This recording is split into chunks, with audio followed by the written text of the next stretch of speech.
Story teller Hindi channel में आपका स्वागत है। प्लीज हमें लाइक, शेयर और सब्सक्राइब जरूर करना। हर घर की कहानी एक जैसी नहीं होती और हर मुस्कान के पीछे सच जरूरी नहीं होता। नमस्कार दोस्तों, हमारी नई कहानी ननद की साजिश में आपका स्वागत है। हमें उम्मीद है आपको ये कहानी पसंद आएगी। माही बिस्तर पर लेटे फोन पर धीरे से बात कर रही है। माही सालूजा परिवार की इकलौती बेटी, बड़े नाजों से पली है। अब तो शादी की डेट फिक्स हो गई है। अब मैं कुछ कर भी नहीं सकती। सबको लगता है मैं खुश हूँ, पर तुझे पता है ना, अंदर से मैं कितनी परेशान हूँ। बस जो भी हो मैं मैनेज कर लूंगी। मुझे लगता है कोई तो आ रहा है। मैं कॉल कट करती हूँ, बाय। इतना कहकर माही कॉल कट करती है। तभी रशिका बहुत सारे गहने लेकर माही के कमरे में आती है। माही देखो, तुम्हारे लिए ये गोल्ड सेट लाई हूँ, और जो डिजाइनर लहंगे और साड़ीज ऑर्डर किए हैं वो भी सब आ चुके हैं। अब चलो इन्हें बाकी सामान के साथ पैक कर देते हैं, वरना लास्ट मिनट में सब गड़बड़ हो जाएगा। भाभी अब कितनी स्वीट हो, हमेशा मेरा इतना ख्याल रखती हो। मैं तो कभी सोच भी नहीं सकती थी कि मुझे आप इतना सब कुछ दोगे। अच्छा, और क्यों नहीं, तुम तो हमारी इकलौती प्यारी लाडली ननंद हो, और जो कुछ भी है ना वो सब तुम्हारा है। वो तो मुझे पता है भाभी, और ये भी जानती हूँ कि मैं ये सब कुछ अपना कैसे बना सकती हूँ। रशिका इस बात को मजाक समझकर जोर से हंसती है। तुम भी ना माही हमेशा मजाक करती रहती हो। अच्छा चलो अब जल्दी से पैक करते हैं, नहीं तो मम्मी जी हमें डांट लगाएगी। रशिका भाभी और घर वाले कितने भोले हैं, इस चालाक चतुरी के बातों में कैसे आ जाते हैं। अरे ओ कमला, वहाँ पर खड़े होकर हमारी बातें क्यों सुन रही हो? जाकर सूटकेस ले आओ। माही, कमला से ऐसे बात मत करो। जाओ कमला, 2 सूटकेस लेकर आना। कमला वहाँ से भाग जाती है और तभी आशा कमरे में आती है। अरे वाह रशिका, तुमने तो सारी तैयारी कर दी। जब से इस घर में शादी करके आई हो, मेरी तो टेंशन ही खत्म हो गई है। माही बेटा, मुझे उम्मीद है कि तुम इस शादी के रिश्ते से खुश हो। लड़का बहुत अच्छा है और उसका परिवार भी बहुत अच्छा है। तुम वहां जाकर बहुत खुश रहोगी। माही चुपचाप माँ की बात सुनकर एक बड़ी सी स्माइल देती है। देखो माही, अपने भाभी से कुछ सीखो। रशिका कितनी अच्छी बहू है, हर वक्त हम सबका ख्याल रखती है, हमें अपने माँ बाप जैसी समझती है।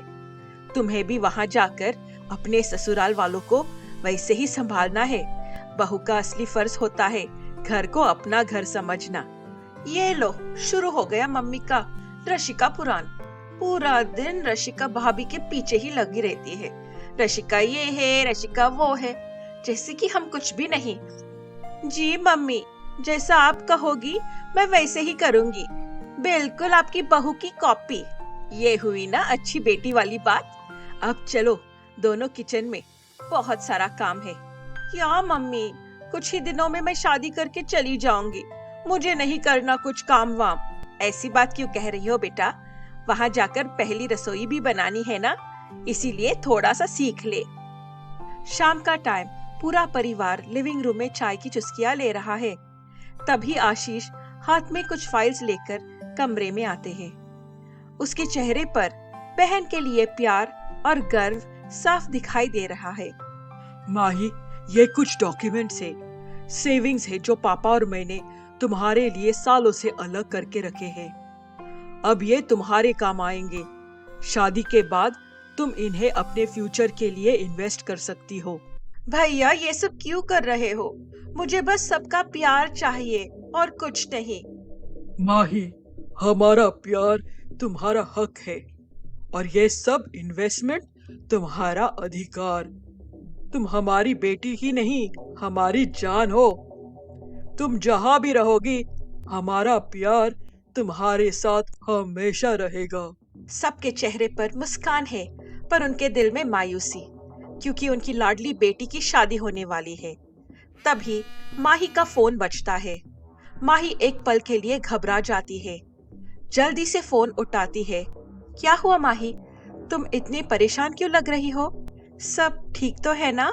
हाँ, हाँ सब कुछ ठीक है भाभी। वो मेरी फ्रेंड का मैसेज आया था। वो कह रही थी कि आज रात पार्टी रखना है, क्योंकि 2 दिन बाद तो शादी की फंक्शन शुरू हो जाएंगे। उसके बाद तो आप लोग मुझे बाहर जाने नहीं दोगे, इसीलिए वो परमिशन मांगना चाहते हैं। हाँ हाँ बेटा ठीक है, जाओ। पर ज्यादा देर मत लगाना, क्योंकि आज शाम से ही मेहमान आ रहे हैं और सब तो तुमसे ही मिलना चाहेंगे। तो तुम जल्दी जाकर जल्दी आ जाना, ठीक है? जी मम्मी, थैंक यू। मैं जल्दी जाकर जल्दी वापस आऊंगी। आप बिल्कुल चिंता मत करिए। माही अपने फ्रेंड्स के साथ एक मॉडर्न से रेस्टोरेंट में बैठी है। टेबल पर हंसी मजाक का माहौल है। हर कोई माही के लिए बहुत एक्साइटेड है। माही, सच बात बताऊं, हमें कभी लगा ही नहीं कि तुम सबसे पहले शादी कर लोगी, और वो भी अरेंज मैरिज। तुम तो हमेशा कहती थी कि तुम सिर्फ लव मैरिज करोगी ना, तो ये कब हुआ? अब मैं क्या ही कहूँ। मम्मी पापा को अच्छा रिश्ता मिला और मैंने हाँ कर दी। बस सब कुछ इतनी जल्दी हो गया कि समझने का भी टाइम नहीं मिला। माही की एक दोस्त, जो अब तक चुप थी, ध्यान से माही की तरफ देखती है। माही, मुझे ऐसे क्यों लग रहा है कि तुम अपने दिल में कुछ छुपा रही हो?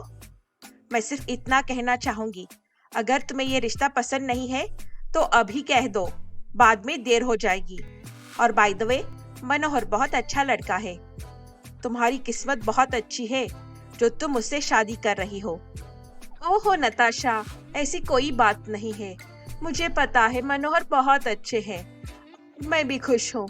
And guess what, mummy papa भैया भाभी ने मुझे इतना गोल्ड और पैसा दिया है कि मैं बता भी नहीं सकती। बस यही वेट है कि कब शादी होगी और कब मैं वो सारा पैसा उड़ाऊंगी। अरे वाह माही, तुम तो असली लकी गर्ल निकली। हाँ, वैसे यहाँ का खाना कितना टेस्टी है ना।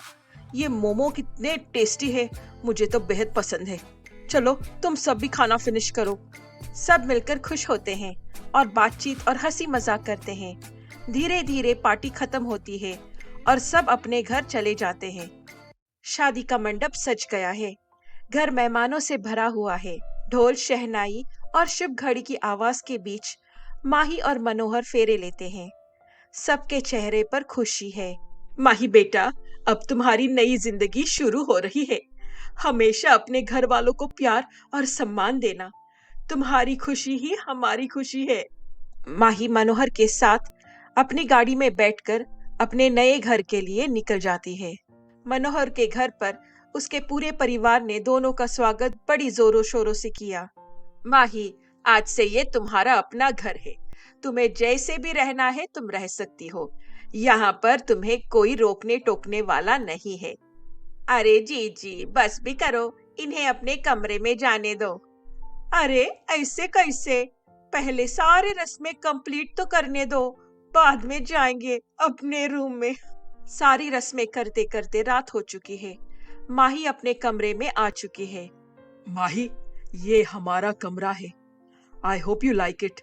अगर तुम्हें कुछ चाहिए तो बता देना। मनोहर जी, मैं आपसे एक बात करना चाहती हूँ। बिल्कुल, मैं तो इंतजार कर रहा था। सच कहूँ, मैं तो तुमसे शादी से पहले ही बात करना चाहता था। रोज सोचता था कि तुम्हें फोन करूंगा, पर पता नहीं तुम कैसे रिएक्ट करती, और तुमने भी कभी कॉल नहीं किया। मैं कैसे कर सकती? मेरा परिवार बहुत ओल्ड स्कूल है। मुझे बिल्कुल इजाजत नहीं थी कि मैं आपसे बात करूं। मैं कितनी बार चाहती थी, पर घर वालों के सामने कभी हिम्मत ही नहीं हुई। अच्छा, पर मुझे लगा तुम्हारी फैमिली काफी प्रोग्रेसिव है। बीती बातों को छोड़ो ना, अब तो हम एक ही कमरे में हैं। अब बात करने के लिए ना फोन चाहिए ना परमिशन। लेकिन मनोहर जी, एक बात कहूं? हाँ हाँ, बोलो ना। इतना हिचकिचा क्यों रही हो? मनोहर जी, मैं जानती हूँ आप बहुत अच्छे इंसान हो, लेकिन मैं चाहती हूँ कि हम पहले एक दूसरे को समझें। जल्दबाजी में कुछ ना हो। मैं चाहती हूँ कि हम पहले दोस्त बने। मैं चाहती हूँ कि आप मेरा दिल जीत लो, मतलब make me fall in love with you. Mahi, क्या तुम मुझसे प्यार नहीं करती? नहीं, मैं तुमसे प्यार नहीं करती। अरे बाबा, प्यार कैसे कर सकती हूँ? हमारी तो अरेंज मैरिज है ना। मैं आपको पसंद करती हूँ, पर शादी के लिए सिर्फ पसंद काफी नहीं होता, प्यार होना जरूरी है। मैं चाहती हूँ कि आप मुझे वो एहसास दिलाए जो फिल्मों में होता है ना। पहले डेट करेंगे, लॉन्ग ड्राइव्स पर जाएंगे, रोमांटिक डिनर्स करेंगे और फिर आप मुझे प्रपोज करेंगे, बिल्कुल फिल्मी स्टाइल में। तभी ना मजा आएगा इस रिश्ते को जीने में। तुम कितनी इनोसेंट हो और कितनी फिल्मी भी। तुम्हें देखकर लगता है जैसे मैं किसी हीरोइन के साथ हूँ। अच्छा ठीक है, तुम्हारी ये शर्त भी मंजूर है। सिर्फ प्रपोज ही नहीं, मुझे महसूस भी करवाना होगा कि मैं दुनिया की सबसे खास लड़की हूँ। फिर चाहे गुलाब के फूल हो या कैंडल लाइट डिनर, मुझे सब चाहिए। मुझे तो लग रहा है हमारी गाड़ी उल्टी चल रही है। पहले शादी, फिर दोस्ती, फिर प्यार, फिर प्रपोज, और हनीमून का तो नामो निशान नहीं है। चलो ठीक है, आज से शुरू करते हैं दोस्त बनकर। तुम मेरी बेस्ट फ्रेंड और मैं तुम्हारा। तुम अब यहाँ आराम से सो जाओ, मैं अपनी स्टडी में जाकर वहां सोऊंगा। Good night. थैंक गॉड ये मान गया, यही तो मैं चाहती थी। अब कहानी में आगे क्या होगा जानने के लिए देखते रहिए स्टोरी टेलर हिंदी चैनल और हमें लाइक, शेयर और सब्सक्राइब जरूर करना। धन्यवाद।